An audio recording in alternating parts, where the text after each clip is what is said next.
দর্শক স্বাগত 7 দিনে। মঙ্গলবারের 7 দিন মানেই নদী, পরিবেশ, প্রাণ, প্রকৃতি। এবং আজকে আমরা অনুষ্ঠানে যে শিরোনাম দিয়েছি বলো কোথায় তোমার দেশ, অর্থাৎ হেমন্ত মুখোপাধ্যায়ের খুব বিখ্যাত একটি গান। এবং এই যে প্রশ্নটি করা হয়েছে নদীকে যে তোমার দেশ কোথায় এবং তোমার কি চলার শেষ নেই। এবং অনেক নদী তার উৎপত্তি এবং তার পরিণতি সেটি একই ভূখণ্ডে, মানে একই রাষ্ট্রে, কিন্তু অনেক নদী তার উৎপত্তি এক দেশে, সে এসে মিশেছে আর এক দেশে। অর্থাৎ এই যে তার চলার পথ একটা ভৌগোলিক সীমারেখা অতিক্রম করে আর একটা জায়গায় চলে যাচ্ছে, তখন কিন্তু সেই নদীর মালিক কোনো একটি রাষ্ট্র এককভাবে নয়। তখন সেই নদীর মালিকানা 2 বা আরও বেশি রাষ্ট্রের উপর দিয়ে সেই নদীটি বয়ে যেতে পারে। তখন সেই নদীটি আর এককভাবে কোনো রাষ্ট্রের নদী নয়, তখন সেটিকে আমরা বলি আন্তর্জাতিক নদী। আবার আমরা বলি সীমান্ত হয়ে যে নদীগুলো যায়, আমরা বলি সীমান্ত নদী, আন্তঃসীমান্ত নদী। এবং এই নদীগুলো নিয়েই মূলত আমরা সাম্প্রতিক সময়ে অনেক বেশি কথাবার্তা বলছি, শুনছি, এই কারণে যে বাংলাদেশ, ভারত অর্থাৎ প্রতিবেশী 2 রাষ্ট্রের মধ্যে যে সম্পর্ক, সেই সম্পর্কের একটি বড় জায়গা জুড়ে আছে নদী। এবং সম্পর্ক, রাজনীতি, কূটনীতির অনেকটা জায়গা জুড়েই এই নদীর আলোচনাটি বছরের পর বছর ধরে হচ্ছে, কেননা এই জায়গাটায় সংকট অনেক বেশি, আলোচনা করবার, বিতর্ক করবার মানে পয়েন্ট অনেক বেশি, উপাদান অনেক বেশি। ফলে আজকে আমরা এই যে নদীর সীমানা, নদীর বাড়ি, নদীর ঠিকানা, এটি নিয়ে কথা বলতে চাই। আমাদের সঙ্গে আছেন নোঙরের চেয়ারম্যান সুমন শামস, স্বাগত। অনলাইনে 3 জন যুক্ত হয়েছেন, 3 জনই নদী, পরিবেশ, প্রাণ, প্রকৃতির মানুষ। সিনিয়র সাংবাদিক আবু সাইদ খান আছেন, রাজশাহী থেকে যুক্ত আছেন নদী গবেষক মাহবুব সিদ্দিকী, এবং আইরিন সুলতানাও যুক্ত ছিলেন, বোধহয় একটু ডিসকানেক্টেড হয়ে গেছেন, আমরা পাবো। সুমন ভাই, আপনাকে দিয়ে শুরু করতে চাই। একদম সহজ প্রশ্ন, নদীর বাড়ি কোথায়? ধন্যবাদ। এই অনুষ্ঠানটি আসলে ইতিমধ্যেই অনেক জনপ্রিয় একটি অনুষ্ঠান। যারা বিশেষ করে নদী পছন্দ করেন, পরিবেশ পছন্দ করেন, এবং আপনিও খুব পপুলার এই কারণেও। তো এই যে সুন্দর একটি প্রশ্ন করলেন, আমি মনে করি যে নদীর বাড়ি কোথায়? নদীর বাড়ি বাংলাদেশ, যে কারণে একে বলা হয় নদী মাতৃক দেশ। এবং এই বাড়িটিতে আসলে উৎপত্তির কথা যদি বলি, আমরা জানি যে হিমালয়ের কৈলাস থেকে যে জলধারাটা নেমে আসছে, ব্রহ্মপুত্র হয়ে আরও নানান রকমের নাম ধারণ করে সে যে নেমে ঝর্ণা হয়ে যে সমতলে এসে যে প্রবাহ নিয়ে ছুটে যাচ্ছে কোথায়? হিমালয় থেকে নেমে আসছে এই ভাটির দেশে। তো এই অঞ্চলে দেখবেন যে আপনি হিমালয় থেকে নেমে আসা বেশিরভাগ নদী, তাদের ঠিকানা কিন্তু বাংলাদেশ। এই বদ্বীপ হচ্ছে তাদের ঠিকানা। এবং এই ঠিকানাটা আপনি সমুদ্রে যাবার আগ পর্যন্ত এটি কিন্তু নদীর দেশ, এবং সমুদ্রে চলে যাওয়া মানে তো সে আর তখন নদী থাকে না, সে তখন হয়ে যায় সমুদ্র। মানে তোমার নাইকি চলার শেষ, চলার শেষটা আছে, চলার শেষ সমুদ্রে। নদী, হ্যাঁ, নদীর চলার শেষ হয় সমুদ্রে গিয়ে, তার শেষ গন্তব্যটা হচ্ছে ওখানে। এই যে হিমালয় থেকে নেমে আসছে নদী, এই নদী কিন্তু শুধু জলই নিয়ে আসছে তা না, এর নানান রকমের যে পৌরাণিক কাহিনী আমরা দেখি, নানা রকমের ইতিহাস আমরা ঘাটলে আমরা জানি যে নানা রকমের উদাহরণ কিন্তু খুঁজে পাই আমরা নদীর সঙ্গে। নদী সেই কৈলাস থেকে নেমে আসছে, তার ইতিহাস থেকে শুরু করে প্রাণ নিয়ে আসছে, জল নিয়ে আসছে, সভ্যতা নিয়ে আসছে, ইতিহাস নিয়ে আসছে, তার সঙ্গে ধূলিকণা বালুকণা যা কিছু আছে, মৎস্য সম্পদ যখন সে জলে এসে মিশে যাচ্ছে সমতলে, তখন সে আর এক রকমের রূপ ধারণ করছে। শুধু এখানে মৎস্যই না, নানা রকমের যে জলজ প্রাণী সেসবও কিন্তু এই নদীর সঙ্গে মিশে থাকে। সুতরাং এই নদী হচ্ছে শুরু থেকে বঙ্গোপসাগর পর্যন্ত সে এত এত বিশাল একটা ব্যাপার। জল, বিশেষ করে যদি পানির কথাই বলি, এইটা যদি ওখান থেকে নেমে না আসতো, বা পৃথিবীর যে কোনো অঞ্চলে যে কোনো নদীর কিন্তু উৎপত্তি হয় উপর থেকেই। কোনো নদী এমন নেই যে নিচ থেকে উপরে গেল তাকে নদী বলা হয়, যেমন মেঘনা কখনো উপরে যায় না। এসব ব্যাপারে আমার মনে হয় মাহবুব ভাই এবং আমাদের আবু সাইদ ভাই তারা আরো ভালো বলতে পারবেন, আমরা তাদের কাছ থেকে আসলে শিখি, শুনি। কিন্তু আমাদের কাজের অভিজ্ঞতার ভিতর থেকে সাধারণ জ্ঞান অনুযায়ী যে সরল প্রশ্নটি করলেন, সেই প্রশ্নের উত্তরটি আমার কাছে মনে হয়েছে নদী মাতৃক দেশ আমার এটা, এবং নদীর দেশ হচ্ছে আমার এই বদ্বীপ বাংলাদেশ। এই বাংলাদেশের বেঁচে থাকাই হচ্ছে আমাদের এই নদীর উপরে নির্ভর করে। আমাদের এখানে নদীর সংখ্যা নিয়ে আমরা এর আগে কথা বলেছিলাম যে আসলে নদীর সংখ্যা কতগুলো, তার মানে কতগুলো নদী মিলে আমার বাংলাদেশ। সেইখানে আমরা তো হাজার নদীর দেশ বলি, এবং গত বছর নদী রক্ষা কমিশন 1008টি নদী বলল, যদিও সেটা নিয়ে বিতর্ক আছে। অনেক নদী তালিকাভুক্ত হয়নি, আবার অনেক নদীর নাম যুক্ত করা হয়েছে যেগুলো আসলে নদী কিনা। সেই আলোচনার মধ্যে আমরা হয়তো একটু পরে যেতে পারবো, কিন্তু আমরা আরেকটু ডিটেইলে যাই আবু সাইদ খানকে দিয়ে। আবু সাইদ খান, একটা বিষয়, বাংলাদেশের নদীর যে রাজনীতি বা নদী নিয়ে আমরা যে কথাবার্তা বলি, তার একটা বড় জায়গা জুড়ে আসলে ভারতের সঙ্গে সম্পর্ক। বিশেষ করে আন্তঃসীমান্ত নদীগুলো নিয়ে আমাদের যে প্রতিবেশী রাষ্ট্রের সঙ্গে আমাদের যে দেন দরবার, যে বা নদীর যে কূটনীতি, রিভার ডিপ্লোমেসি যেটাকে বলি, এই জায়গাটা নিয়ে কিন্তু বছরের পর বছর ধরে কথা হচ্ছে, এবং সম্প্রতি যে বন্যাটা হয়ে গেল বা যার রেশ এখনও আছে, নতুন করে সেই আলোচনাটা এসছে। তো আপনার কাছে যেটা স্পেসিফিক প্রশ্ন, যে বাংলাদেশের, আমরা যেটাকে বলি নদীমাতৃক দেশ, সেইখানে কূটনীতির জায়গায় এসে নদীটা কেন বারবার অনেক বেশি আলোচিত হচ্ছে, এবং সেই জায়গাটায় অনেকগুলো প্রশ্ন কেন এখন পর্যন্ত আমরা সমাধান বা সুরাহা করতে পারছি না? সেটা আমাদের কূটনৈতিক দুর্বলতা। কেননা যে দেশের যেমন মানচিত্র আছে, মানে রাজনৈতিক মানচিত্র আছে, তেমনই করে নদীর মানচিত্র আছে, প্রকৃতির মানচিত্র আছে। রাজনীতির মানচিত্র সত্য কিন্তু পরিবর্তনশীল, কিন্তু নদীর মানচিত্র, প্রকৃতির মানচিত্র কিন্তু অপরিবর্তনীয়। অর্থাৎ সে তার নিজস্ব নিয়মে এগিয়ে চলেছে। রাজনীতির বিভিন্ন কারণে, জনগণের মধ্যে বিভিন্ন সেন্টিমেন্টের কারণে রাজনীতি পরিবর্তন হয়, দেশের পরিবর্তন হয়। যেমন এইটা একসময় ভারত ছিল, ভারতবর্ষ ছিল, তারপরে এটা পাকিস্তান এর অংশ হতে হই আমরা, এখন এটা স্বাধীন বাংলাদেশ। অতএব এটা পরিবর্তন হয়েছে, কিন্তু নদী সেটা মানে গঙ্গা নদী আছে, মেঘনাই আছে। হ্যাঁ, নদীর জায়গায় আছে, হিমালয় তার যথা নিয়মে, প্রকৃতির নিয়মে প্রবহমান। অর্থাৎ উজানের দেশ থেকে সেটা ভাটির দেশ হয়ে সমুদ্রে গিয়ে পড়ছে। এটা হলো নদীর ধর্ম। তো এখন প্রশ্ন হচ্ছে যে এই নদীর ধর্মকে আমরা গুরুত্ব দিচ্ছি না। এখানে সমস্যা তৈরি হচ্ছে নদীর উপর। তো এক ধরনের খবরদারি হচ্ছে, নদীর উপর এক ধরনের কর্তৃত্ব হচ্ছে, এবং কখনো কখনো মানুষ তার প্রয়োজনে নদী থেকে পানি সংগ্রহ করে, সেচ চালু করে, এবং প্রকৃতির সহনীয়, নদীর সহনীয় বিভিন্ন ব্যবস্থা মানুষ গ্রহণ করে। সেই গ্রহণটাও একটা নিয়মের মধ্য দিয়ে করতে হয়। এটা ভারতের যারা আছে তারাও করেন, বাংলাদেশেও করেন, কিন্তু ভারত একতরফা ভাবে পানি প্রত্যাহার করছে এবং বিভিন্ন নদীতে প্রত্যাহার করছে।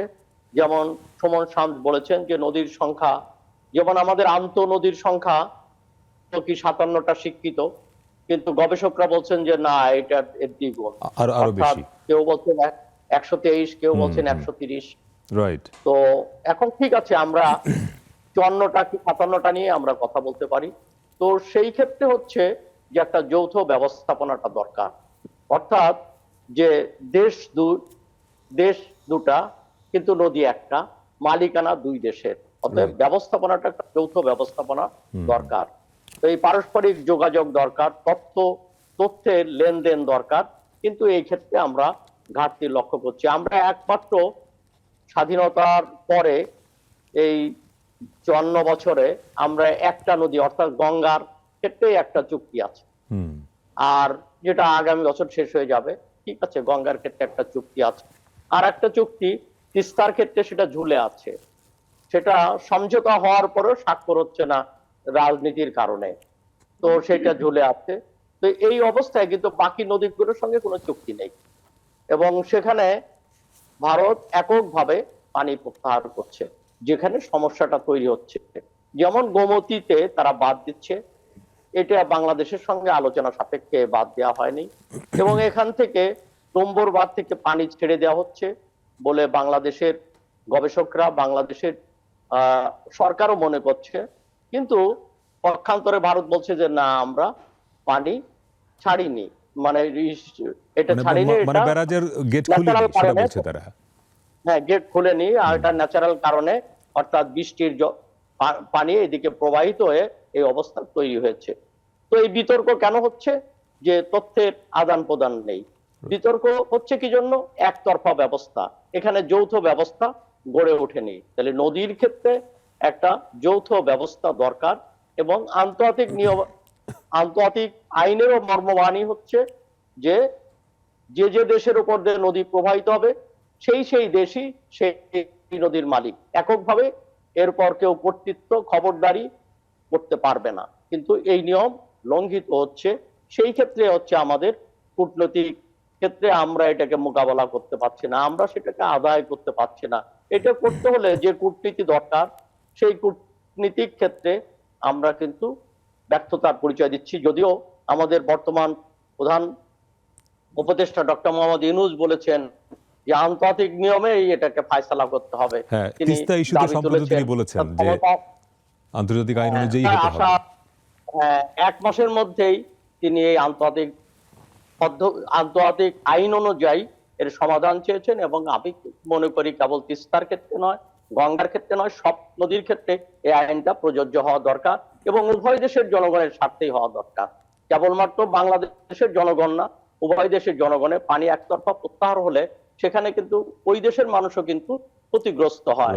যেমন এবার বন্যায় কেবলমাত্র পূর্বাঞ্চলের 12টা জেলার মানুষই ক্ষতিগ্রস্ত হয় নাই, এখানে ত্রিপুরার একটা বিরাট অংশ তারাও কিন্তু ক্ষতিগ্রস্ত হয়েছে। যারা বাঁধের এপারে, তাদের প্রায় 100-র উপরে, 100 সম্ভবত 120 কিলোমিটার যে রয়েছে, সেই জায়গায় যে বসবাসকারী মানুষরা তারা ক্ষতিগ্রস্ত হয়েছে।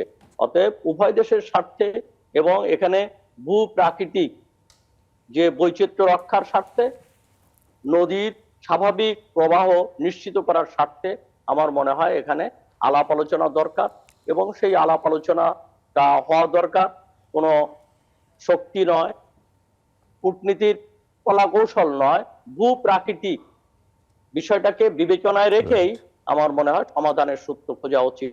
এ ব্যাপারে উভয় দেশের বিশেষজ্ঞরা, উভয় দেশের ভুক্তভোগী জনগণ, তাদের মধ্যে আলাপ আলোচনা হতে পারে এবং তাদের সম্মতিতেই এটা সমাধান হওয়া উচিত। এখানে কোনো রাজনীতি কিংবা কোনো আধিপত্যবাদী চিন্তা এই ক্ষেত্রে কাম্য নয়, এবং সেটা সমাধান করবে না, বরং ভূ প্রাকৃতিক যে বিপর্যয় নেমে আসবে তাতে হয়তো প্রাথমিকভাবে ভাটি দেশ হিসাবে বাংলাদেশ ক্ষতিগ্রস্ত হবে, কিন্তু এই ক্ষতির হাত থেকে, এই ক্ষতির আগ্রাসন থেকে, তো এই ক্ষতির থাবা থেকে ভারতের অংশ রক্ষা পাবে না। এই প্রসঙ্গে আমি বলি, যেমন ধরুন যে আমাদের উত্তরাঞ্চলে যদি রাজশাহী কিংবা চাঁপাইনবাবগঞ্জে মরুকরণ যদি হয়, এটা যদি মরুভূমিতে পরিণত হয়ে যায়, তাহলে কি মালদা মুর্শিদাবাদ রক্ষা পাবে?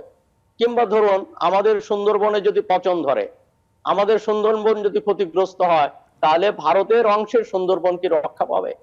কেন, সুন্দরবন তো একটাই অভিন্ন সত্তা, এবং আপনি উত্তর বরেন্দ্র এলাকা, সেই এলাকা তো একই অভিন্ন চরিত্রের। অতএব এক জায়গা ক্ষতিগ্রস্ত হওয়া মানে অন্য জায়গাকে তা স্পর্শ করবে। অতএব সামগ্রিক আমার মনে হয় রাজনীতি আছে, কূটনীতি আছে, তো সেই কূটনীতিক ক্ষেত্রে আমাদের এটা সিদ্ধান্ত নিতে হবে যে আমাদের কূটনীতিটা কি, আমাদের প্রধান কূটনীতিটা কি, সেটা আমাদের সিদ্ধান্ত নেওয়া দরকার। যেমন ভারতের প্রধান কূটনৈতিক বিষয়টা ছিল হচ্ছে যে নর্থ ইস্টের দেশগুলোতে তাদের মূল ভূখণ্ডের সঙ্গে যোগাযোগ। আবু সাইদ খান, এই বিষয়ে আরেকটু ডিটেইল আরেকটু পরে যাব, নিশ্চয়ই কূটনীতির জায়গাটা। একটা ছোট্ট বিরতির সময় হলো, আমরা যারা মাহবুব সিদ্দিকী এবং আইরিন সুলতান আপনাদের কথা শুনবো। একটা ছোট্ট বিরতি নিয়ে ফিরছি। সুমন শামস আপনিও থাকছেন, দর্শক ফিরছে একটা ছোট্ট বিরতি নিয়ে, সঙ্গে থাকবেন।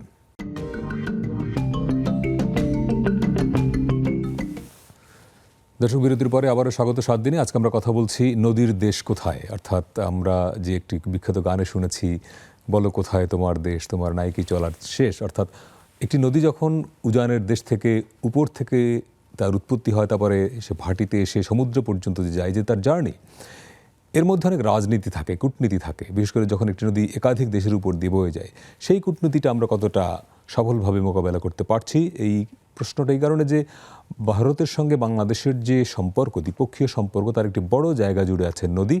এবং গঙ্গা একমাত্র নদী, যে নদী নিয়ে আমাদের আনুষ্ঠানিক চুক্তি আছে, যেটির মেয়াদ আগামী বছর শেষ হয়ে যাবে, কিন্তু তিস্তা চুক্তি ঝুলে আছে বছরের পর বছর ধরে। এইসব নিয়ে কথা বলছে। আমাদের সঙ্গে আছেন সুমন শামস, চেয়ারম্যান নোঙর, আছেন অনলাইনে সিনিয়র সাংবাদিক আবু সাইদ খান এবং নদী গবেষক মাহবুব সিদ্দিকী। জনাব মাহবুব সিদ্দিকী, একটা বিষয়, বিরতির আগে আপনি নিশ্চয়ই জনাব আবু সাইদ খানের বক্তব্য শুনছিলেন। তিনি বলছিলেন যে আমরা এখন পর্যন্ত ভারতের সঙ্গে বাংলাদেশের আন্তঃসীমান্ত নদী ধরি 54টি এবং মিয়ানমারের সঙ্গে 3টি, টোটাল 57টি। কিন্তু আপনার গবেষণা বোধহয় বলছে ভিন্ন, যে আন্তঃসীমান্ত বা কি বলে আন্তর্জাতিক নদীর সংখ্যা এই 57টি নয়। আসলে বাস্তবতাটা কি? আমরা এই টার্মটাকে বলবো অভিন্ন নদী। অভিন্ন নদী, রাইট? জি। বাংলাদেশের সঙ্গে ভারতের যে নদী, যে কটা নদী আছে অভিন্ন নদী বলবো, সীমান্ত জি। সীমান্ত পেরিয়ে তো আমরা যে 54টির যে কথা বলি সেটা হয়েছে কি, বাংলাদেশ স্বাধীনতা লাভের পরে যখন আহ ভারতের সঙ্গে আমাদের একটা নদী নিয়ে আলোচনা হয়, তখন ভারত থেকে কয়টা নদী বাংলাদেশে ঢুকেছে এটার জন্য একটা কমিটি করে দিল, দিয়ে তাদেরকে বলা হলো যে আপনারা একটা তালিকা দিন। তো তাড়াহুড়ো সে সময় একটা তালিকা 1973 সালে দেওয়া হয়েছে। তো সেই তালিকা এখনো আছে, সেই 54। দেখেন, কর্ণফুলীর মতো একটা নদী, আন্তর্জাতিক নদী, সেই নদীটা সেই 54 মধ্যে নেই। তো তাহলে ভেবে দেখুন যে কত বড় ভুল হয়ে গেছে সে সময়। কিন্তু এত বছর পেরিয়ে গেল, 53 বছর পেরিয়ে গেল, এখন পর্যন্ত এটা সংশোধন হচ্ছে না। এখানেই সমস্যা। আমি ব্যক্তিগতভাবে গত 20 বছরে বাংলাদেশের বিভিন্ন সীমান্তে ঘুরেছি সরেজমিনে। শুধু ত্রিপুরা সীমান্তে ঘোরা হয়নি আমার, তারপরে খাগড়াছড়ি ওসব জায়গায় সরেজমিনে যেতে পারিনি। তাছাড়া সব জায়গায় প্রায় আমি গেছি। তো এখন অবধি এই 54-র বাইরে 81টি পেয়েছে। 81টি অভিন্ন নদী। অভিন্ন নদী, তার মধ্যে 50টি নদী আমি দেখেছি আচ্ছা। এবং এগুলোর ছবি আছে, ভিডিও আছে। আর সেগুলো ভারতের শেষ গ্রাম কোনটি, বাংলাদেশে এসে প্রবেশ করলো প্রথম বাংলাদেশের গ্রাম কোনটি, সব আমার নোট করা আছে। তো সেই 81টি নদী তাহলে 135টি হচ্ছে, 54টি সহ আমাদের ভারতের সঙ্গে অভিন্ন নদী 135টি। তার মধ্যে একটি নদী আবার বাদ যাবে, 54 থেকে একটি নদী বাদ যাবে। কারণ হলো সেই নদীর নাম হচ্ছে ঘোড়ামারা। ঘোড়ামারা হলো পঞ্চম নদী, সেটা অভিন্ন নদী। সেটা এতকাল সেটা নদীটা ভারত মানে অভিন্ন নদী ছিল। কিন্তু ঘটনা হলো যখন আমরা ওই ছিটমহল ভাগাভাগি করলাম কয়েক বছর আগে, সেই সময় এই ঘোড়ামারাটা বাংলাদেশের মধ্যে পড়ে গেছে। এর আগে এই আচ্ছা। ঘোড়ামারা ছিল তো নদীর সম্মিলনে এই ঘোড়ামারা হয়েছে। একটা হলো যমুনা, পঞ্চগড়ের যমুনা, আর একটা হলো পান্না। এই দুটো নদী কিন্তু জলপাইগুড়ি থেকে এসে ভারতের মানে ভারতের মধ্যেই একটা জায়গা, নাউতারা বলে একটা গ্রাম আছে, হ্যাঁ, বোদা থানার মধ্যে। তো সেই নাউতারা গ্রামে পড়েছিল। তো যখন ছিটমহল ভাগাভাগি হলো, সেই নাউতারা গ্রামটা বাংলাদেশের মধ্যে পড়ে। তাহলে এটা আর অভিন্ন নদী থাকলো না, কিন্তু ওই দুটা নদী এক ঘোড়ামারা নামকরণ। তো ঘোড়ামারাটা আমাদের নদী থেকে গেল। তাহলে আমি 54 না বলে আমি 53 বলবো। আচ্ছা। 53 আচ্ছা। আর সাথে যোগ হলো 81টি, তাহলে 134টি নদী এখন আমরা আপাতত বলতে পারি। কিন্তু আমাদের ত্রিপুরা পাহাড় থেকে যে নদীগুলো আসছে, খাগড়াছড়ি থেকে যে নদীগুলো আসছে, এগুলো তো এখনো সার্ভে হয়নি ভালো মতো। তো আমাদের সে কমিশনের মেম্বাররা আছেন, সম্মানিত সদস্যবৃন্দ আছেন। তো ওনারা তৎপর হলে এই সংখ্যাটা ওনারা যদি আমাদের সঙ্গেও যোগাযোগ করেন, যদি ওনাদের সীমান্তে যেতে অসুবিধা হয়, সরেজমিনে এখন তো তথ্যের কোনো অসুবিধা নেই। তো আমাদের মানুষজন কিংবা আরো যুবক যারা আমাদের আসার কথা হচ্ছে, আমাদের হাজার হাজার ছেলেমেয়েরা তারা নদী নিয়ে এখন চর্চা করছেন। নদী তাদের কাছে একটা ভালো সাবজেক্ট। তো এদেরকে কাজে লাগিয়ে এদের কাছ থেকে তথ্যগুলো নিতে পারেন যারা ওই জয়েন্ট রিভার কমিশনের মেম্বার আছেন, সম্মানিত সদস্য। তো আপনি জনাব মাহবুব সিদ্দিকী, আপনি জয়েন্ট রিভার কমিশনের কথা বললেন, তো আমি এই জায়গা থেকে একটু জনাব আবু সাইদ খানের কাছে একটা অন্য প্রসঙ্গ আনি। এই কারণে যে জয়েন্ট রিভার কমিশন বছরের পর বছর ধরে আমরা নাম শুনি, কিন্তু দুই দেশের নদীর স্বার্থ রক্ষার ক্ষেত্রে এই প্রতিষ্ঠানটির যে রোল প্লে করবার কথা ছিল, এবং অন্তত বছরে যে মিনিমাম কয়েকটা বৈঠক করবার কথা, সেই বৈঠকের খবর আমরা কিন্তু জানি না। তাহলে এখন মাহবুব সিদ্দিকী যেভাবে বলছেন যে নদীর সংখ্যাটা অন্তত যদি আমরা জানতে পারতাম, অভিন্ন নদীর সংখ্যা আসলে কত, উনি ব্যক্তিগতভাবে গবেষণা করে বের করেছেন। কাজটি তো জয়েন্ট রিভার কমিশনের, কিন্তু জয়েন্ট রিভার কমিশন কি আসলে ভিজিবল কি দেখেন আসলে, জনাব আবু সাইদ খান? এখানে সে দুর্বলতার দিকটা বাংলাদেশেরই বলবো, কেননা ভারত তার সুবিধাজনক অবস্থানে আছে। হুম। বাংলাদেশের দায়িত্ব হচ্ছে ভারতকে এই ব্যাপারটা দৃষ্টি গ্রাহ্য করা, সেটাকে আলোচনায় আনা, টেবিলে আনা, কিন্তু বাংলাদেশ সেই কাজটা করতে পারছে না। যেটা আমি বলছিলাম যে বাংলাদেশের ক্ষেত্রে কোনটা গুরুত্বপূর্ণ, যেমন নদীর চেয়ে গুরুত্বপূর্ণ আমাদের কিছু নেই। রাইট। বাণিজ্য বলুন আর যাই বলুন, ব্যবসা বাণিজ্য যা কিছু বলেন, নদী হচ্ছে গুরুত্বপূর্ণ। যেমন আমি যেটা আগে বললাম যে উত্তর পূর্ব ভারতে তাদের কাছে গুরুত্বপূর্ণ হচ্ছে মূল ভূখণ্ডের সঙ্গে তাদের যোগাযোগটা, যে কারণে তারা সেখানে ট্রানজিট এবং যোগাযোগের জন্য সাইদ ভাইয়ের ইলেকট্রিসিটি চলে গেছে সম্ভবত, কয়েকদিন ধরে খুবই ডিস্টার্ব করছে। সুমন ভাই, মাহফুজের দিকের জায়গা থেকে একটু আসি, যে আমরা এতদিন বইপত্র পড়ে এসেছি যে বাংলাদেশ ভারতের সঙ্গে অভিন্ন নদী হচ্ছে 54। এবং এখানে যৌথ ব্যবস্থাপনা চাই, এটাকে আমরা প্রায়োরিটি দিতে পারতাম, কিন্তু আমাদের বিগত সরকার কিন্তু এটাকে প্রায়োরিটি না দিয়ে তার প্রায়োরিটি ছিল কি, তার ক্ষমতা নিরাপদ করা, অর্থাৎ ভারতের কাছে তার ক্ষমতা করার জন্য সহায়তা চেয়েছে। বিগত দিনের সরকার চেয়েছে যে রাতের ভোট, মানে দিনের ভোট রাতে করেছে, সমর্থন আদায় করার জন্য ভারতের সমর্থন চেয়েছে।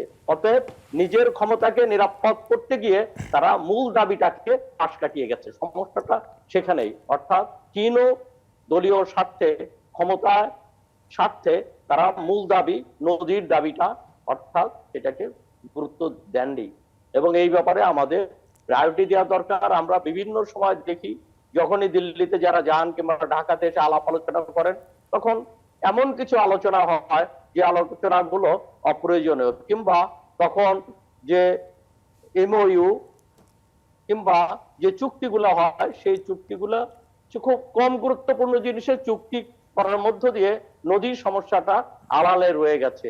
এটাকে সামনে আনার দরকার, এবং এই সামনে আনার জন্য দুটো জিনিস দরকার। এখানে কূটনৈতিক ক্ষেত্রে ক্ষিপ্রতা দরকার, কূটনৈতিক ক্ষেত্রে প্রতিপন্নমতিত্ব এবং বুদ্ধিমত্তা দরকার, এবং সেই সঙ্গে আরো যে জিনিসটা দরকার সেটা হচ্ছে একটা চাপ সৃষ্টি করা, জনগণের পক্ষ থেকে দাবিটাকে সামনে আনা, এটাকে একটা চাপ সৃষ্টি করা, এবং এই ইস্যুটাকে সামনে এটাকে রাজনৈতিক ইস্যুতে পরিণত করা, এটাকে কূটনৈতিক ইস্যুতে পরিণত করা, সেটি হচ্ছে আমাদের জন্য গুরুত্বপূর্ণ। সেই কাজটা আমরা করতে পারছি না। আমরা ভোটের সময়, আমরা তো ভোট তো হয় না এখন, যখন ভোট হতো তখনও ভোটের সময় এই ইস্যুটা কোনো সামনে আসে নাই। একমাত্র আমরা জানি যে মাওলানা আব্দুল হামিদ খান ভাসানী, তার কাছে এটা গুরুত্বপূর্ণ ছিল, তিনি ঐতিহাসিক লং মার্চ করেছিলেন, এবং সম্ভবত সুমন শামস কত সালে, 1900 ওই যে ইসে কি বলে লং মার্চ, হ্যাঁ হ্যাঁ ষোলোই মে জি 1976 হ্যাঁ 16 মেতে 76 তাই তো, যে লং মার্চ তিনি লং মার্চ করেছিলেন, এবং এই লং মার্চের মধ্যে দিয়ে এটা সারা দেশের মানুষের কে যুক্ত করেছিলেন এবং বিশ্বের দৃষ্টিও ফিরে এনেছিলেন। এখন দুটো জিনিস আমরা ভারতের সঙ্গে দ্বিপাক্ষিক ভাবে আলাপ আলোচনা চালিয়ে যেতে পারি, এবং সেটা যদি সম্ভব না হয় তাহলে আমাদেরকে তো এর ব্যাপারে আন্তর্জাতিক আদালতে যাওয়ার সুযোগ রয়েছে। যেমন ধরুন সমুদ্র সমস্যা, আমরা সমুদ্র সমস্যা কিন্তু আমরা বন্ধুত্ব রক্ষা করে, ভারতের সঙ্গে বন্ধুত্ব নষ্ট হয়নি, এমনকি মিয়ানমারের সঙ্গে হয়নি, কিন্তু আমরা সমুদ্র সীমাটা নির্ধারণ করতে পেরেছি, যেটা আমাদের ব্যাপার। তো এইটা যদি সমুদ্র সীমানা যদি আন্তর্জাতিক আইনের, আন্তর্জাতিক আদালতের মাধ্যমে যদি সম্ভব হয়, তাহলে কেন নদীর সীমানা, নদীর সমস্যা সমাধান করা কেন সম্ভব না? নদীর মালিকানা যৌথ ব্যবস্থাপনার ক্ষেত্রে এটা আন্তর্জাতিক আইন রয়েছে এবং দৃষ্টান্ত রয়েছে, পৃথিবীতে বিভিন্ন জায়গায় দৃষ্টান্ত রয়েছে। মাহবুব ভাই আরো ভালো বলতে পারবেন, গবেষণা করেন, কিংবা সুমন শামসও বলতে পারবেন যারা এই ব্যাপারে। আমাদের ধরেন এই যে ভারতের সঙ্গে পাকিস্তানের এত বৈরিতা, অথচ সিন্ধু নদীর পানি বন্টন তো তৃতীয় পক্ষ বিশ্ব ব্যাংক এসে মধ্যস্থতা করে সেটা সমাধান করেছে। হ্যাঁ, এইটা আপনি যথার্থই বলেছেন যে সেখানে হচ্ছে, এবং যদি সেখানে কোনো ডিসপুট হয় তাহলে বিশ্ব ব্যাংক সেই ব্যাপারটাকে নিয়ে এটা তারা মধ্যস্থতা করবেন। কিন্তু আমাদের এখানে কোনো ডিসপুট হলে আমরা কোনো তৃতীয় পক্ষকে যুক্ত করতে পারিনি। এটাও আমাদের মনে হয় যে গঙ্গা চুক্তি কিংবা তিস্তা চুক্তির যে চুক্তি যে আছে, মানে যে চুক্তি খসড়া চুক্তি খসড়া, আছে, জি। সেক্ষেত্রেও একটা ত্রুটি রয়ে গেছে, সেখানে Right, তৃতীয় right, পক্ষের জি। যুক্ত করাটা খুবই জরুরি এবং বলে আবু সাইদ আমি খান মনে করি। এই জায়গাটা আরেকটু ফোকাস করবো একটু পরে। আরেকটা বিরতি সময় হলো তো, যে বাংলাদেশের যেহেতু গঙ্গা চুক্তির মেয়াদ আগামী বছর শেষ হয়ে যাচ্ছে, তাহলে যদি আমরা ধরে নিই অন্তর্বর্তী সরকার থাকাকালীন এইটার নবায়ন হবে, তাহলে এখানে একটা নতুন ক্লজ ঢুকানোর অপশন আছে কিনা, যে তৃতীয় পক্ষকে যুক্ত করা, এবং এই চোটে তিস্তার বিষয়ে অগ্রগতি আমরা করতে পারবো কিনা। আরেকটা বিরতি নিয়ে আসছে, আমাদের সঙ্গে আইরিন সুলতানা যুক্ত হয়েছেন, ডিসকানেক্টেড হয়ে গিয়েছিলেন, আসবো আপনার কাছে। দর্শক, আরেকটা ছোট্ট বিরতি সময় হলো, ফিরছি একটু পরেই, সঙ্গে থাকবেন।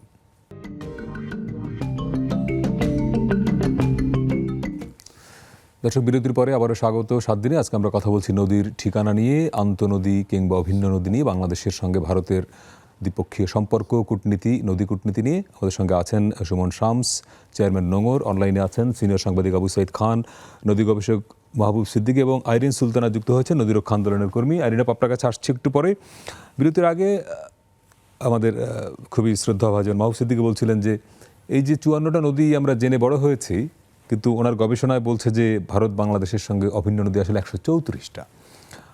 তাহলে এই যে একটা বিরাট গ্যাপ, এটা নিয়ে আমরা, বাংলাদেশের বয়স আজকে 53 বছর ধরে এত বড় একটা গ্যাপের মধ্যে দিয়ে আমরা যাচ্ছি, এটার সুরাহাটা কি? মানে সরকার, নদীরক্ষা কমিশন, তারা কি করবে আসলে? আসলে আমার কাছে মনে হয় সেটা আমাদের তো বয়স স্বাধীনতার তো অনেক পরে আমরা জন্মেছি, যা আমাদেরকে শেখানো হয়েছে, যা বই পুস্তকে লেখা ছিল সেসব নিয়ে তো আমরা শিখেছি, বড় হয়েছি। এটা আসলে আমার কাছে মনে হচ্ছে শুরু থেকে একমাত্র যে সাইদ ভাই বললেন যেটা, যে মাওলানা আব্দুল হামিদ খান ভাসানী, তিনি যেমন ঘুমাতে পারতেন না, তার নদীটাকে এত বেশি সে ওন করতেন, এটাতে আসলে ওই রকম করে ওন করার ব্যাপার। মানে পরবর্তীতে শাসকরা কেউই ওইভাবে নদীকে ওন করেন না। কোনো লিডার, কোনো রাজনৈতিক দল, এমন কোনো ব্যক্তি আমরা যদি দেখতাম, তাহলে তো ঘুরে ফিরে আমাদেরকে দেখতে হতো না নদী আন্দোলনে। আমরা আমাদের বয়স পেরিয়ে যাওয়ার ফলে আমরা ইতিহাস ঘাটলে শুধু মাওলানা আব্দুল হামিদ খান ভাসানীকে খুঁজে পাই, যে তিনি লং মার্চে গিয়েছিলেন। তার মানে সেই ঘটনাটি এখনও পর্যন্ত আমাদের মধ্যে। কিন্তু আমার কথাটা হলো যে এটা আসলে ওন করার ব্যাপার। আমার দেশে এতগুলো সরকার এলো গেল, প্রতিবেশী রাষ্ট্র ভারত এবং আরও যত চতুর্পাশে আমাদের যারাই আছে সবার সঙ্গে সুসম্পর্ক থাকবে, ফাইন। কিন্তু নদীর তো শেষ পর্যন্ত ঠিকানাটা তো হচ্ছে আমার এই বদ্বীপ অঞ্চলে, ভাটি অঞ্চলে। তাহলে আমরা নদীর দেশের মানুষ, আমরা নদীর দেশের মানুষ হিসেবে আমরা নদীটাকে আসলে কেন এটাকে ওন করলাম না আমরা জানি না। এবং চতুর্পাশে যে একদিনে তো এতগুলো আন্তঃসীমান্ত নদীতে, যখন বলে যে বাঁধ হয়ে গেছে ভারতের ভিতরে, আমি সেই ডুম্বুর বাঁধে গিয়েছিলাম। আচ্ছা, আমি আমার বন্যার পরে এবার না এর বড় আগে আচ্ছা, আমার সুযোগ হয়েছিল যে আমি দেখতে চেয়েছিলাম যে যেখান থেকে বাংলাদেশে ঢুকলো নদীগুলো, ওই পর্যন্ত আমি ওপার থেকে গিয়ে ঘুরে দেখতে চাই। আচ্ছা, তো সেটা খুব টেকনিক্যালি গিয়েছিলাম আমি, তো গিয়ে আমি ঘুরে গেছি সেই ডুম্বুর বাঁধেও আমি গেছি। বাঁধটা যে অনেক বড় তাও না, পাহাড়ি অঞ্চল, ওটা তো মূলত ব্যারাজ।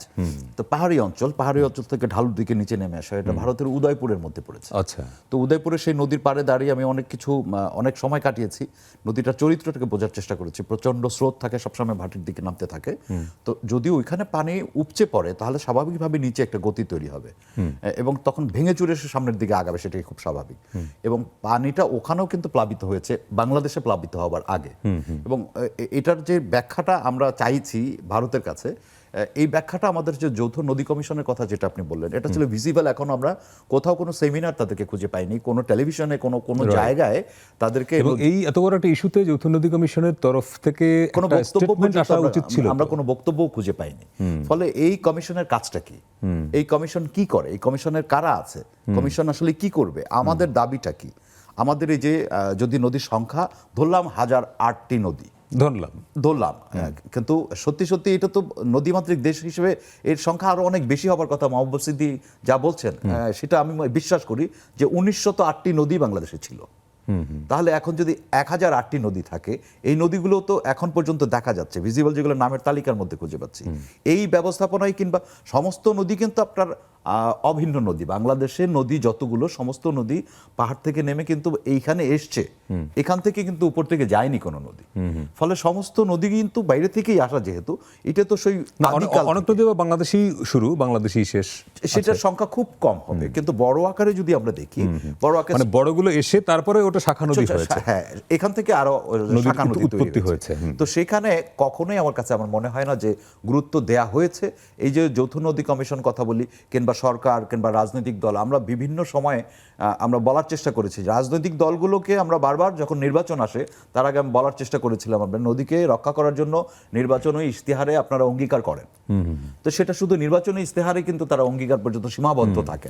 সেটা হয়তো নদী দখল দূষণ রোধের বিষয়ে তাদের একটা স্টেপ আমরা দেখেছি বিভিন্ন সময়, কিন্তু মূল যে সংকট দু দেশের মধ্য দিয়ে যে নদীটা গেল, যে অভিন্ন নদী, তার বন্টন, তার পানির বন্টন, তার যে যৌথ ব্যবস্থাপনা, সেই জায়গাটায় কোনো কাজ সেই রকম আসলে অভিভাবক আসলে হয়নি। আমাদের কাছে এখনো চোখে পড়েনি। আমরা মনে করি যে এই এখন যে সরকার অন্তর্বর্তীকালীন সরকার কাজ করছেন এবং কতদিন তারা থাকবেন, এগুলো করতে আসলে কত সময় লাগে, Right. না, অন্তত শুরুটা হওয়া দরকার তো। সেই শুরুটা আমরা যেমন প্রত্যাশা করছি। প্রধান এখন। উপদেষ্টার যে স্টেটমেন্টটা খুবই মানে স্পেসিফিক। তিনি বলছেন যে বাংলাদেশের সঙ্গে ভারতের পানি বন্টনের বিষয়টি অবশ্যই আন্তর্জাতিক আইন অনুযায়ী হতে হবে। টু দি পয়েন্ট বক্তব্য, এইটা মানলেই তো হয়। আমরাও তো সেটা আশা করছি এবং আমরা মনে করি যে আগের যত সরকার ব্যর্থ হয়েছে তার কারণেই তো একটা গণ অভ্যুত্থান হয়েছে। রাইট। গণ অভ্যুত্থানের সঙ্গে কিন্তু নদীকে বাদ দিয়ে যদি এই গণ অভ্যুত্থানের কথা বলি, তাহলে কিন্তু আবারও আমরা ঘুরে ফিরে সেই পেছন দিকেই যাব। Right. এখনো কিন্তু মৌলানা আব্দুল হামিদ খান ভাসানীর মতো কোনো চরিত্র আমরা খুঁজে বেড়াচ্ছি, কিন্তু আমাদের চোখের সামনে পাচ্ছি না আমরা। এই সাম্প্রতিক বন্যায় ডুম্বুর বাদে একটা লং মার্চ হয়েছিল অবশ্য, সেটা কিন্তু তো- সেটা নিশ্চয়ই ভাসানির মতো না। অবশ্যই না, একটা অবশ্যই আইরিন না। সুলতানের কাছে, আইরিন আপা আপনাকে অনেকক্ষণ পরে পাওয়া গেল। আজকে আমাদের অনেকগুলো পয়েন্ট ফোকাস করছে যে নদীর ঠিকানা এবং অভিন্ন নদী, তার সংখ্যা, তার রাজনীতি। আপনার কাছে প্রশ্নটা হচ্ছে যে নদী নিয়ে যে রাজনীতির যে কূটনীতি, সেই জায়গাটায় আমরা বরাবরই অনেকগুলো প্রশ্নের সম্মুখীন হই। তো এখন কি মনে হয় যে নদী নিয়ে এই যে কূটনীতি, রাজনীতি, সেই জায়গাটায় নতুন কিছু বলবার সময় এসছে? জি, ধন্যবাদ। শুভ সন্ধ্যা সবাইকে। আমি আসলে মোটামুটি অনেক রকম মানে আমার বিদ্যুৎ চলে গিয়েছিল বলে বেশ একটা যুদ্ধ করে হতে পেরেছি। তো অল্প কিছু কথা আমি শুনতে পেরেছি এবং আপনার প্রশ্নের জন্য ধন্যবাদ। নদী এবং রাজনীতি দুটো শব্দ আমরা এখানে পেয়েছি।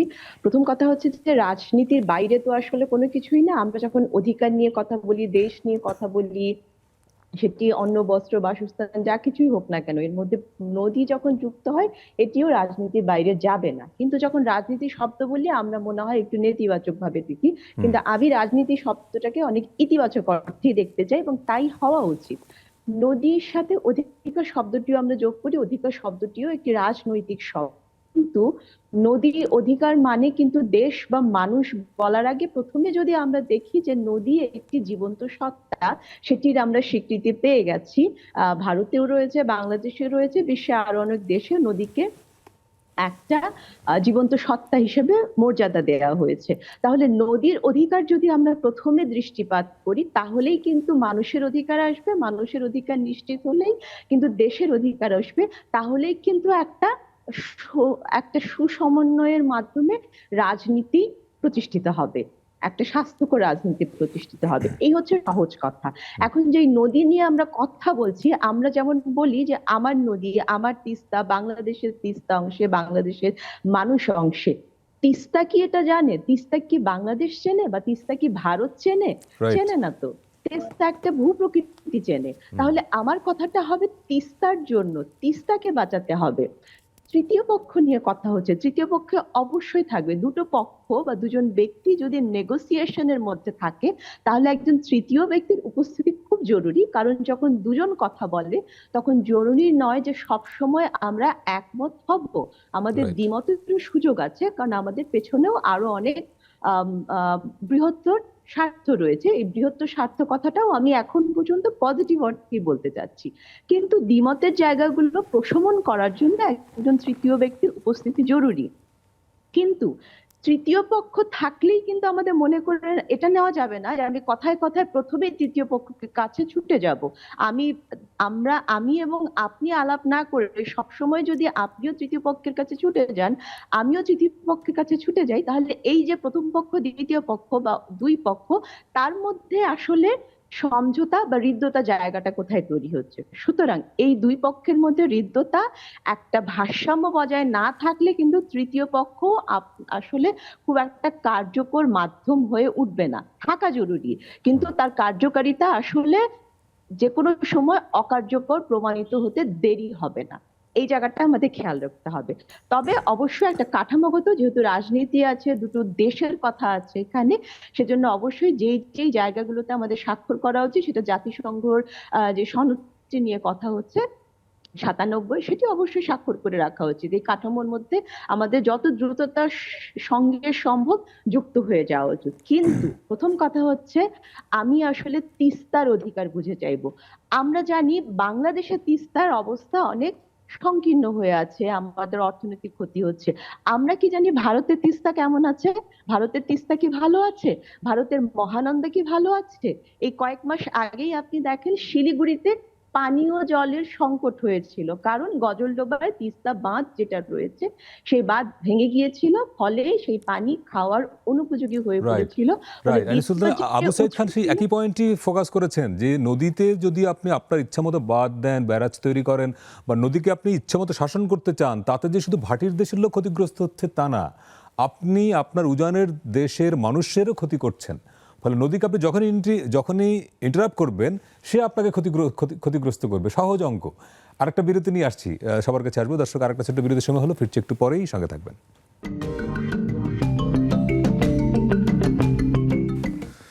দর্শক, বিরতির পরে আবারও স্বাগত 7 দিনে। আজকে আমরা কথা বলছি নদীর ঠিকানা, নদীর দেশ এবং অভিন্ন নদী নিয়ে। আমাদের সঙ্গে আছেন সুমন শামস, চেয়ারম্যান নোঙর, আছেন সিনিয়র সাংবাদিক আবু সাইদ খান, নদী গবেষক মাহবুব সিদ্দিকী এবং আইরিন সুলতানা, নদী রক্ষা আন্দোলনের কর্মী। মাহবুব সিদ্দিকী, আমরা এই পার্টে হয়তো খুব বেশি সময় পাবো না, একটু সংক্ষেপে যদি বলেন যে আমরা একটা বিষয়ে বুঝবার চেষ্টা করছি যে বাংলাদেশ ভারতের সঙ্গে নদী নিয়ে যে জটিলতা বা যে এক ধরনের সম্পর্কের টানাপোড়েন, সেখানে তৃতীয় পক্ষকে ঢুকানোর একটা কথা অনেক দিন ধরেই আছে, এবং আগামী বছর আমাদের গঙ্গা চুক্তির মেয়াদ শেষ হয়ে যাচ্ছে। তিস্তা চুক্তি নিয়েও প্রধান উপদেষ্টা স্পেসিফিকভাবে বলছেন যে তিনিও এটা দ্রুত সমাধান চান।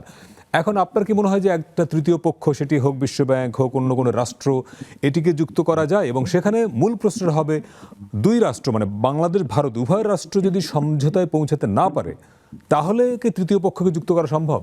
মানে এখানে সমাধানটা কি আসলে?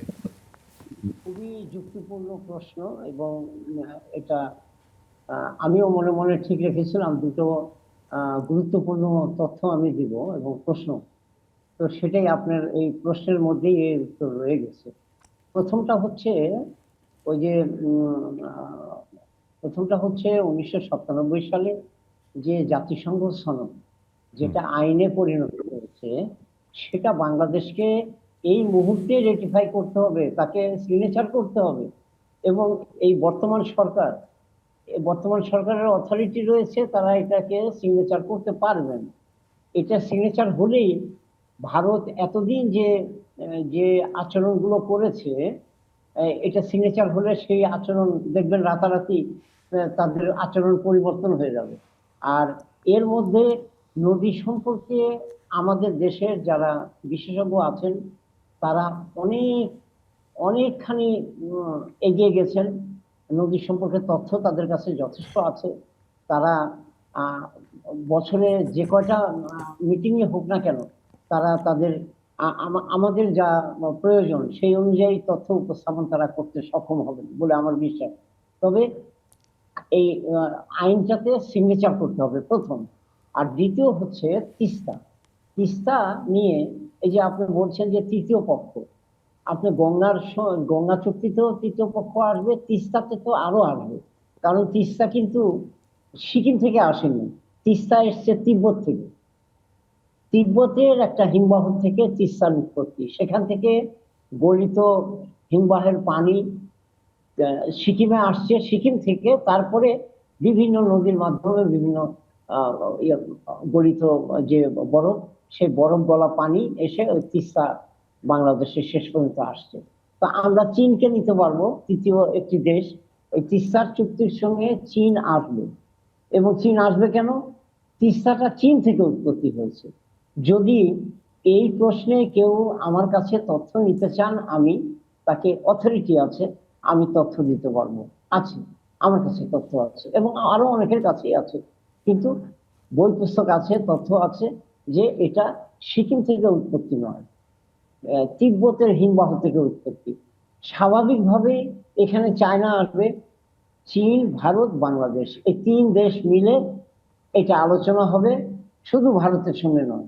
আর তার সঙ্গে চতুর্থ একজন থাকবে, তারা থাকবে জাতিসংঘের প্রতিনিধি। তো আমাদের প্রথমে এটা যদি রেটিফাই করি, আমরা খুবই 1997 ভালো সালে যে প্রস্তাব, আইনটা, খুবই ভালো প্রস্তাব। জনাব আবু সাইদ খান, এই জায়গাটা আপনি একটু যুক্ত করবেন কিনা, যে যেহেতু আগামী বছর গঙ্গা চুক্তির মেয়াদ শেষ হয়ে যাচ্ছে এবং জনাব মাহবুব সিদ্দিকও বলছেন যে তিস্তা নিয়ে একটা নতুন ডাইমেনশন তিনি উন্মুক্ত করলেন, যে এখানে বাই ডিফল্ট চীন আসবে এবং সেখানে জাতিসংঘও আসতে পারে, ফলে এই সব কিছু মিলিয়ে একটা নতুন ধরনের আলোচনার সূত্রপাতের সময় এসছে কিনা? না না, নিশ্চয়ই। অর্থাৎ যে যাদের উপর থেকে, যেখান থেকে উৎস এবং যে যে দেশের পর্দে বয়ে গেছে, সবাই পক্ষ হওয়া উচিত। আর একটা হচ্ছে একটা মধ্যস্থতাকারী হিসাবে সেখানে যদি কোনো সংকট তৈরি হয়, সেই ক্ষেত্রে জাতিসংঘের প্রতিনিধিটাই সঙ্গত। এবং আমরা সেই প্রস্তাব করতে পারি, গঙ্গার ক্ষেত্রেও করতে পারি, তিস্তার ক্ষেত্রে করতে পারি, এবং আমরা সব ক্ষেত্রেই।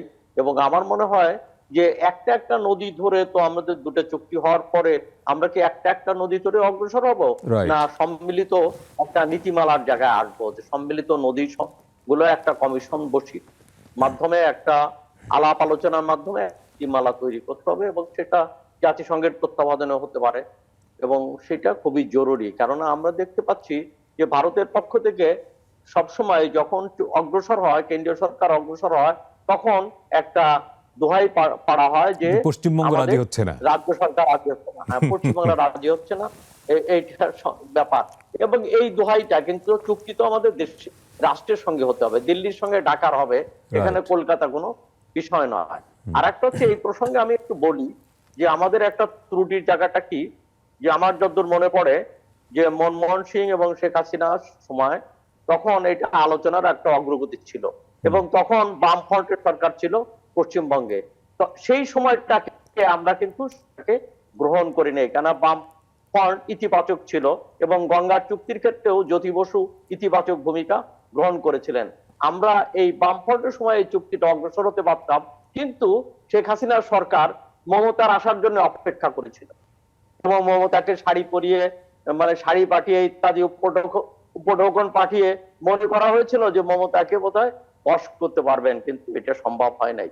অতএব সেই ক্ষেত্রে একটি আদর্শবাদী সংগঠন, অর্থাৎ বাম সরকার, যাদের একটু ইতিবাচক দৃষ্টিভঙ্গি ছিল বাংলাদেশ প্রশ্নে, তাদের সময় চুক্তিটা হওয়াটা কিন্তু সঙ্গত ছিল। অর্থাৎ সময়টা পার হয়ে গেলে কিন্তু এটা হয় না, সেই জায়গাগুলোকে করে। অতএব আমার কাছে যে জিনিসটা মনে হয় যে পশ্চিমবঙ্গ সরকার একটা পার্ট হতে পারে, কিন্তু তাকে কনভিন্স করার দায়িত্ব কিন্তু ভারত সরকারের, আমাদের নয়। রাইট, এটা আমাদের জি, স্পষ্ট অনেক হওয়া ধন্যবাদ দরকার। মাহবুব সিদ্দিকী, আবু সাইদ খান এবং আইরিন সুলতানা। শুনবো একদম লাস্ট 30 সেকেন্ড, যে এখন একটা নতুন ধরনের আলোচনার সূত্রপাত করতে হবে, যে বাংলাদেশ ভারতের নদী সমস্যা সমাধানে তৃতীয় পক্ষকে যুক্ত করতে হবে, ফলে এইটা নিয়ে বোধহয় আগামী দিনগুলো আরো কথা বলতে হবে আমাদের। এর আগে যে কাজটি করতে হবে সেটা হচ্ছে যে আপনি দেখবেন যে একটা বড় একটা শূন্যতা আছে আমার দেশের এখানে, হাজার নদীর উপরে যে নদীর দেশ, সেই নদীর দেশের যে সরকার গঠন হয়, আমাদের এখানে মন্ত্রণালয়ের দিকে যদি তাকাই, দেখবেন যে পানি সম্পদ মন্ত্রণালয় দেখছে নদী, হ্যাঁ। দেখবেন নৌ পরিবহন মন্ত্রণালয় দেখছে নদী, অনেক authority। নদীর নিজস্ব কোনো মন্ত্রণালয় নেই। Right। যে অভিভাবক নদীকে ওন করে, কিন্তু নদীর নদীর কথা অভিভাবক বলবে, তো হাইকোর্ট বলে দিয়েছে নদী কমিশনকে, নদী রক্ষা কমিশনকে। কমিশন তো একটা মন্ত্রণালয়ের একটা ছোট এইটাই, একটা উইং। কমিশনকে স্বাধীন করা হয় না। আমরা চাই নদী মাতৃক দেশকে রক্ষা করতে হলে এখানে একটা নদী সম্পদ মন্ত্রণালয় প্রয়োজন। বাহ। পানি সম্পদ মন্ত্রণালয় অথবা নৌ পরিবহন মন্ত্রণালয়, নদী সম্পদ মন্ত্রণালয় আলাদা বিষয়। আচ্ছা, তো এখানে যে মানুষগুলো কাজ করবে, যে এক্সপার্ট মানুষগুলো কাজ করবে, তাদের কাজের ক্ষেত্রটা তৈরি হবে, তারা আসলে দেন দরবার করতে পারবে, তারা আরো সমন্বয় কিভাবে করা যায় সেটা করতে পারবে। এবং এইটা আমি আমার দেশে অনেক বড় একটা শূন্যতা দেখি, কোন সরকারই কিন্তু এই জায়গায় কেন জানি নদীমাতৃক দেশের নদীর বাদ দিয়ে সব মন্ত্রণালয় নিয়ে কাজ করছি, এই শূন্যতাটা কেন, এটা আমার প্রশ্ন। আমি মনে করি যে এখনো যারা শুনবেন বা শুনছেন যারা, এটি খুব যুক্তিযুক্ত প্রশ্ন কিনা আমি সবার কাছে প্রশ্নটা রাখলাম। নদীমাতৃক দেশের নদী সম্পদ কেন নদী সম্পদ মন্ত্রণালয় নেই থাকবে কেন? না? রাইট, এই প্রশ্ন আমরাও রাখছি। দর্শক, এই ছিল আমাদের আজকের 7 দিন। আমরাও প্রত্যাশা করি নদী সম্পদ রক্ষার জন্য একটি আলাদা মন্ত্রণালয় হতে পারে, হওয়া উচিত। এবং তার চেয়েও বড় প্রশ্ন হচ্ছে যে বাংলাদেশের সঙ্গে ভারতের যে দ্বিপক্ষীয় সম্পর্কের একটা বড় জায়গা জুড়ে আছে নদী, সেটির সমাধান করবার জন্য একটা তৃতীয় পক্ষ এখন বোধহয় আমাদের প্রয়োজন। ভালো থাকবেন।